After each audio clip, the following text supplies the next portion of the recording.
ओम नमो भगवते वासुदेवाय। ओम देवकी सुत गोविंद वासुदेव जगतपते देहि तनियम कृष्ण त्वाम अहम शरणम गतः। अथ श्रीमद् वाल्मीकि रामायण प्रथम खंड द्वितीय सोपान अयोध्या कांड द्वादशाधिक शततमः सर्गः। ऋषियों का भरत को श्री राम की आज्ञा के अनुसार अयोध्या लौट जाने की सलाह देना। भरत का पुनः श्री राम के चरणों में गिरकर चलने की प्रार्थना करना। श्री राम का उन्हें समझाकर अपनी चरण पादुका देकर उन सबको विदा करना। ओम नमः शिवाय, ओम नमः शिवाय, ओम नमः शिवाय। ओम नमो भगवते वासुदेवाय। ओम देवकी सुत गोविंद वासुदेव जगतपते देहि मे तनियम कृष्ण त्वाम अहम शरणम गतः। ओम नमः शिवाय, ओम नमः शिवाय, ओम नमः शिवाय। तं प्रतिमतेजोभ्यां भ्रातृभ्यां रोमहर्षणं विस्मिताः संगमं प्रेक्ष्य समुपेता महर्षयः। अंतर्हितां मुनिगणाः स्थिताश्च परमर्षयः तौ भ्रातरौ महाभागौ काकुत्सौ प्रशंसिरे।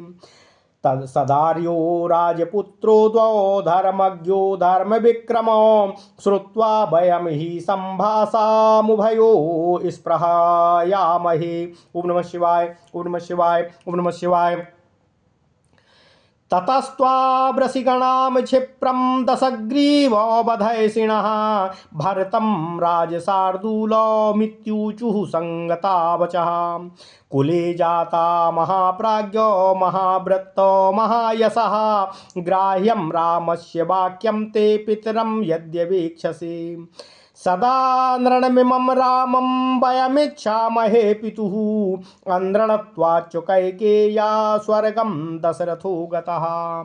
एतावदुक्त्वा वचनं गन्धर्वाः समहर्षयः राजर्षयश्चैव तथा सर्वे स्वां स्वां गतिं गताः। ह्रादितस्तेन वाक्येन सुशुभे शुभदर्शनः रामः संहृष्ट बदनास्ता नृसीनभ्यपूजयतो। अत्रस्तगातस्तु भरतः सा वाचा सज्जमानया कृताञ्जलिरिदं वाक्यं राघवं पुनरब्रवीतो। रामधर्ममिमं प्रेक्ष्य कुलधर्मानुसङ्गतं कर्तुमर्हसि काकुत्स्थ मम मातुश्च याचनामो।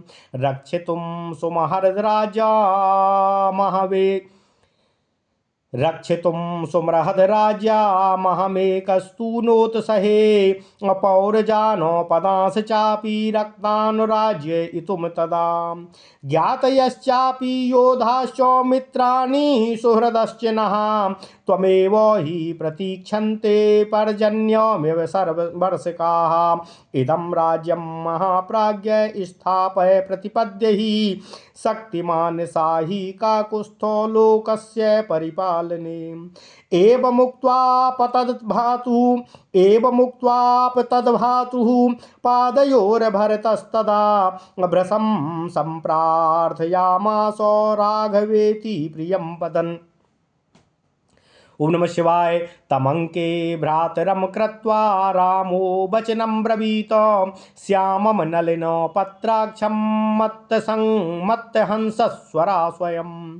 आगता त्वामियं बुद्धिः स्वजा वैनो इकी चाया अभ्रसमुत्साहसे तात रक्षितुं पृथिवीमपि।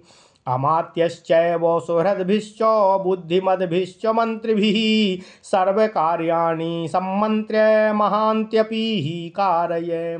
लक्ष्मीशचन्द्रादपेयादो वाहिमं त्यजेत अतीयात सागरो बेलां न प्रतिज्ञामहं पितुः। कामाद्वातात लोभादो वा मात्रा तुभ्यमिदं कृतं अनातन मनसि कर्तव्यं वर्तितव्यं चामात्रवतो। एवं ब्रुवाणं भरता कौसल्या सुतं ब्रवीत तेजसादित्य संकाशं प्रतिपच्चन्द्रदर्शनम्। अधीरोहार्यम पादाभ्याम पादुके हेमभूषिते एते हि सर्वलोकस्य योगक्षेमं विधास्यतः। ओम नमः शिवाय, ओम नमः शिवाय, ओम नमः शिवाय।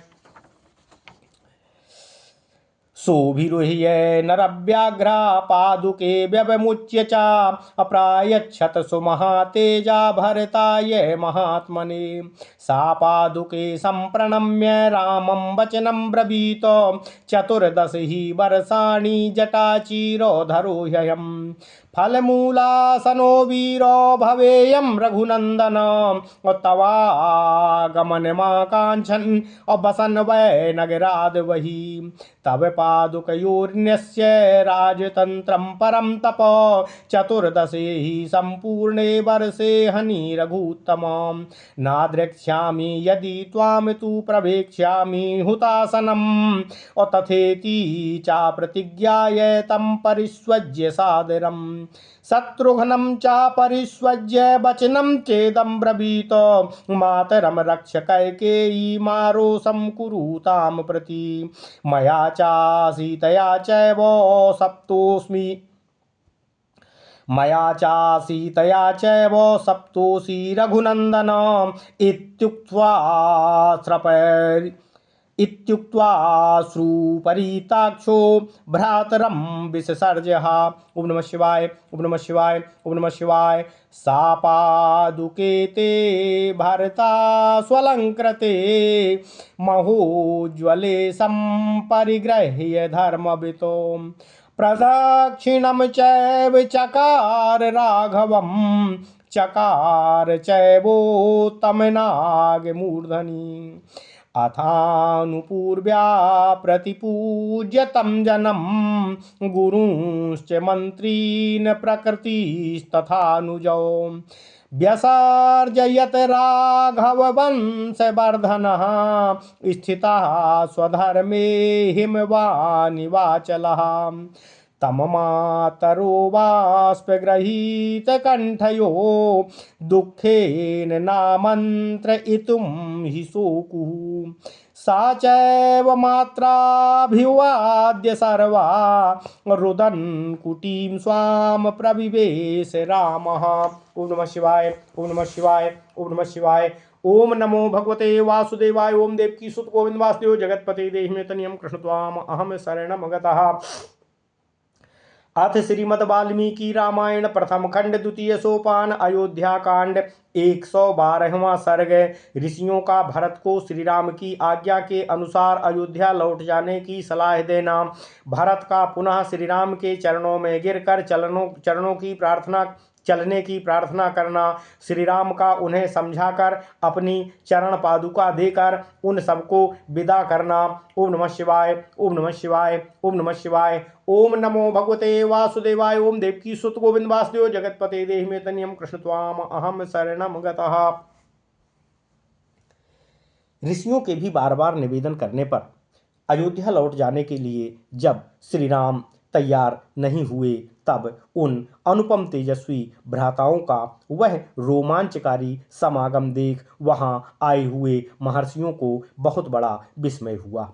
अंतरिक्ष में अदृश्य भाव से खड़े हुए मुनि तथा वहां प्रत्यक्ष रूप से बैठे हुए महर्षि उन महान भाग्यशाली काकुस्थवंशी बंधुओं की इस प्रकार प्रशंसा करने लगे। ये दोनों राजकुमार सदा श्रेष्ठ हैं, धर्म के ज्ञाता हैं तथा धर्म मार्ग पर ही चलने वाले हैं। इन दोनों की बातचीत सुनकर हमें उसे बारंबार सुनते रहने की लालसा हो रही है।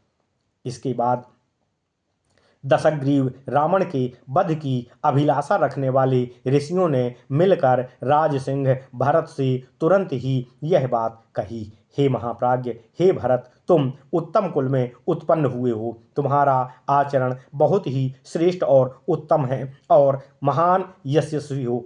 यदि तुम अपने पिता की ओर देखो, उन्हें सुख पहुंचाना चाहो तो तुम्हें श्री रामचंद्र जी की बात को स्वीकार कर लेना चाहिए। हम लोग इन श्री राम को पिता के ऋण से सदा उऋण देखना चाहते हैं। कैकेयी का ऋण चुका देने के कारण ही राजा दशरथ स्वर्ग में पदार्पण प्राप्त कर सके हैं। इतना कहकर वहां आए हुए सभी गंधर्व, महर्षि और राजर्षि सब लोग अपने अपने स्थान पर बैठ गए। जिनके दर्शन से जगत का कल्याण हो जाता है, वे भगवान श्री राम महर्षियों के वचन से बहुत ही प्रसन्न हुए। उनका मुख हर्षोल्लास से खिल उठा।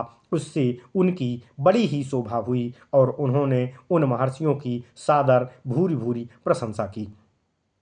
परंतु भरत का सारा शरीर थर्रा उठा। वे लड़खड़ाती हुई वाणी से हाथ जोड़कर श्री रामचंद्र जी से निवेदन करते हुए पुनः इस प्रकार बोले, हे काकुस्थ कुलभूषण, हे श्री राम, हे ज्येष्ठ, हमारे कुल धर्म से संबंध रखने वाले जो ज्येष्ठ पुत्र का राज्य ग्रहण और प्रजापालन रूप धर्म है, उसकी ओर भी आप दृष्टि डालकर मेरी तथा मेरी माता की याचना को सफल करने की कृपा कीजिए।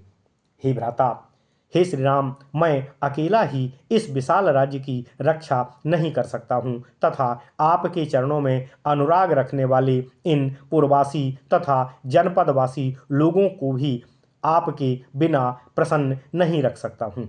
जैसे किसान मेघ की प्रतीक्षा करते रहते हैं, उसी प्रकार हमारे बंधु बांधव, योद्धा, मित्र और सुहृद सब लोग आपकी ही बाट जोहते रहेंगे।